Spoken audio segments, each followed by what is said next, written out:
माझ्याकडे एका फुटक्या कवडीतला एक फुटका रुपया पण नाही.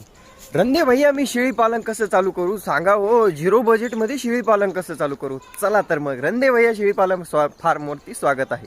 मित्रांनो, आजच्या व्हिडिओमध्ये मी तुम्हाला सांगणार आहे की झिरो बजेटमध्ये शेळी पालन करण्याचे किती पर्याय असू शकतात. चला तर मग हे बघा, सगळ्यात पहिला पर्याय मला बेस्ट वाटतो तो म्हणजे काय, काम करून शेळी पालनाची सुरुवात करणे. म्हणजे काय, हे बघा झिरो बजेट म्हणजे काय, तुम्ही एकदम भिकारी पण नाही आहेत की तुमच्याजवळ 0 रुपये किंवा 2-5 हजार रुपये कुठून तरी अवेलेबल होतील.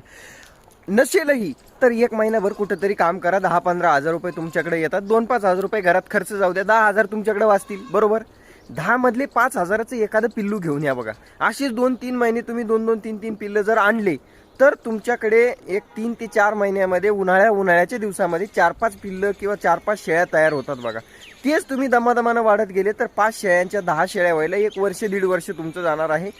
होईल, सुरुवात छोट्यापासून होईल पण चांगली होईल. त्याच्यामुळे शून्य बजेटमध्ये तुम्ही हा एक पर्याय वापरू शकता.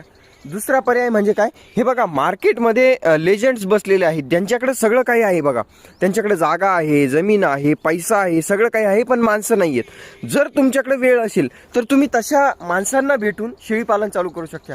फक्त याच्यामध्ये पार्टनरशिपचं तेवढं तुमचं आधी बोलून घ्यायचं. त्या हिशोबानं तुम्हाला 50% द्यायला सुद्धा मार्केटमध्ये तयार आहेत.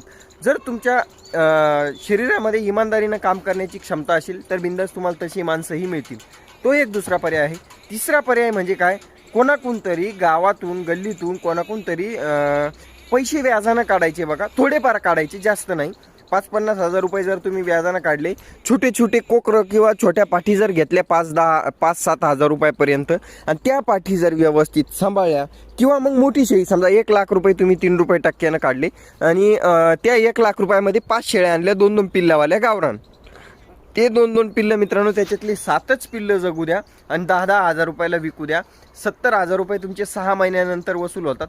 1 लाख रुपयाचं 6 महिन्याचं व्याज मित्रांनो जास्तीत जास्त 3-5 15 हजार रुपये होतं. म्हणजे तुमची मुद्दल रक्कम तुम्हाला किती फेडायची असती, 1 लाख आणि 15 हजार रुपये. तुम्ही कमवले किती, 70 हजार ते 75 हजार रुपये पिल्लांमधून कमवले. बरोबर, ते 70-75 हजार रुपये तुम्ही त्याचे वापस करून 70-75 हजार रुपयामध्ये तुम्हाला त्या 5 बकऱ्या पडतात.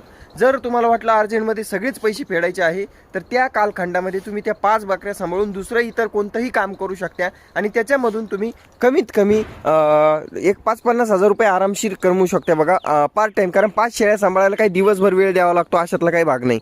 आणि तसंही नाही जमलं तर त्याच्यातले 1-2 शेळ्या विकून टाकायच्या, तरीही तुमच्या 3 शेळ्या 6 महिन्यानंतर तुमच्याकडे राहून जातात. ही गोष्ट ध्यानात धरायची. आयडिया कशी वाटली कमेंट करून नक्की सांगा. रंदे भैया शेळी पालन फार्मला सबस्क्राईब करून घ्या. याचा पार्ट 2 उद्या लवकरच येऊन जाईल, त्याच्यासाठी सबस्क्राईब आणि फॉलो करून घ्या. धन्यवाद, बाय बाय.